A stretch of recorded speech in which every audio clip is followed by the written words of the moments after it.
Nous sommes à Mayence, en Allemagne, en 1455. Avant l'importation de la technique de fabrication du papier, le principal support d'écriture en Europe est le parchemin. C'est une matière fabriquée à partir de peaux d'animaux, généralement de moutons. Une fois enlevée à son propriétaire, la peau est placée dans une préparation de chaux pour enlever les poils, le reste de chair est raclé, la peau est lavée et tendue pour être séchée. Elle est ensuite coupée et pliée en fonction de ses défauts et des dimensions désirées. En 1452, l'allemand Gutenberg développe un procédé de reproduction à partir de caractères mobiles en métal, l'imprimerie. Le premier livre imprimé par Gutenberg est une Bible, la fameuse Bible B42, ainsi nommée parce que chaque page comporte 42 lignes d'écriture.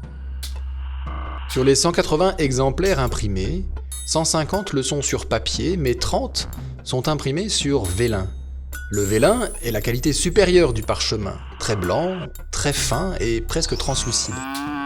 Il est fabriqué à partir de la peau d'un veau mort-né ou mort quelques heures après sa naissance. Étant donné qu'il fallait 170 peaux pour imprimer les 319 feuillets d'une seule Bible, l'impression des 30 exemplaires de ce premier livre imprimé, la Bible Gutenberg, a nécessité les peaux de plus de 5000 jeunes veaux. À bientôt pour d'autres belles pages de l'histoire de l'humanité.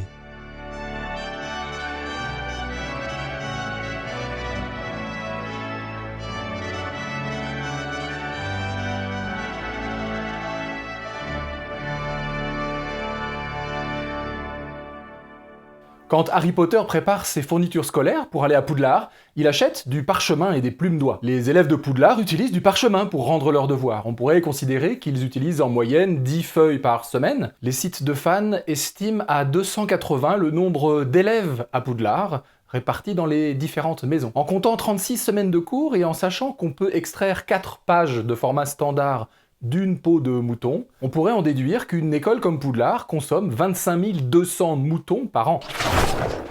Ouais mais c'est de la magie. J'espère pour eux, parce que sinon on peut en déduire qu'il y a très souvent du ragoût de mouton à la cantine à Poudlard.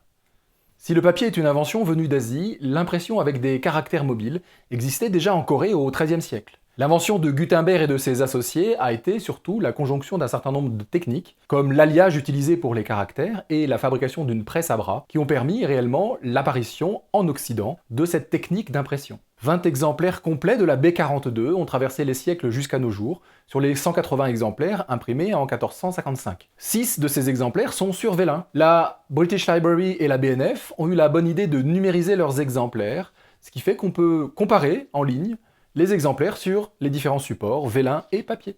On sait que de tout temps, l'homme a utilisé les os, les dents, le crin, la laine, les sabots, les cornes, les bois des animaux qu'il chassait. Si les cordes des instruments de musique sont maintenant en acier tressé, on peut encore trouver des cordes naturelles en boyaux de mouton. On oublie parfois que les cordes des raquettes de tennis ont longtemps été et sont encore parfois réalisées à partir de boyaux de vache. La peau synthétique n'est utilisée sur les percussions que depuis la moitié du XXe siècle. Les peaux de veau ou de chèvre mort-née de préférence sont encore utilisées de la même manière que les peaux de reptiles ou de poissons. Les carapaces et coquillages sont encore parfois utilisés dans la fabrication d'instruments, notamment comme caisse de résonance. Si l'usage de l'ivoire est donc réglementé, on trouve encore nombreux objets qui sont fabriqués à partir de cornes ou d'écailles. Et ne parlons pas des fourrures ou du cuir.